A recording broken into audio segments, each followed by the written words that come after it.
All right, we have Demario Davis. Put your questions in the chat, and I'll call on you. First question's from Jeff Duncan.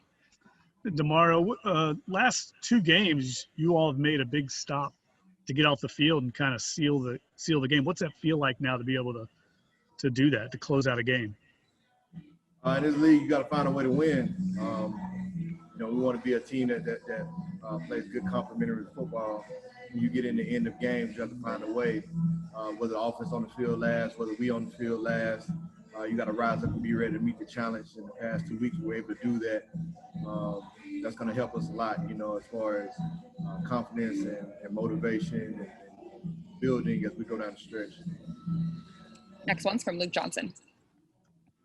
Demario, what did you see on that on that Marcus Davenport sack that kind of iced it there? I was in coverage, so I was looking at my man. I didn't see what happened. Okay, so if you didn't see it, what's your reaction when you realized that he came up with just that huge, perfect stop at the big moment there? Yeah, that's a big play. In the sack zone, which is right outside the red zone. So getting a sack, as they're getting ready to approach the red zone, getting a sack down there, you knock them right outside of field goal range, was huge. That's a game changer. Carolina chose to try to kick it from where they were. It was a good kick, just a little bit short, and put us in position to win the game. Next one's from Doug Mouton. Hey, Demario. Marcus also had a big hit on Justin Herbert 2 weeks ago. How much of a difference does he make, especially in the pass rush? Oh, phenomenal. Great player, great size, great range, quick, strong, does a lot, rushing opposite of Cam Jordan, him, Trey Hendrickson. My D-line has just been playing lights out this year, continuing what they've been doing in the run game, and when we allow them to pin their ears back, being effective and getting to the quarterback. So that's something that we got to be able to do. That starts with our front, stopping the run and getting pressure on the quarterback. Next one's from Amy Just. Yeah, with Marcus having that sack today, just how big is that for a guy who's trying to work his way back from an injury that kept him out for so long?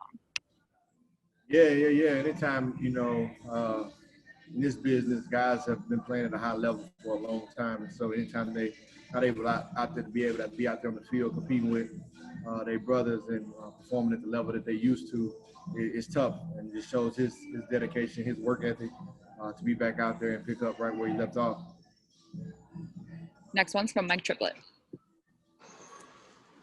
How much pride are you guys taking in this run defense? It seems like you guys are getting stingier by the week and making teams one-dimensional. But then on the flip side, is any of that, the deep passing plays that continue, is there a balance between, run defense and still being able to not leave, any deep pass plays open while you're concentrating on the run?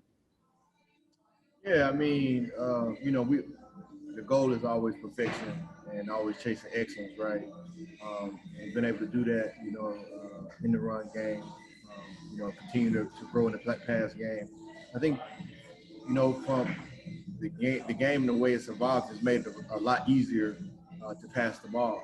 DBs and defensive players can't touch guys as far. They're going to be a lot easier to get holding calls and pass interference calls.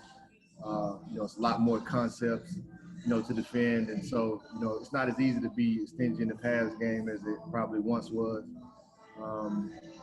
And so, plays are going to happen. But I think in this league, the best defenses are the ones that, try to find a way to get a stop when they count most, being effective in situational football and creating takeaways.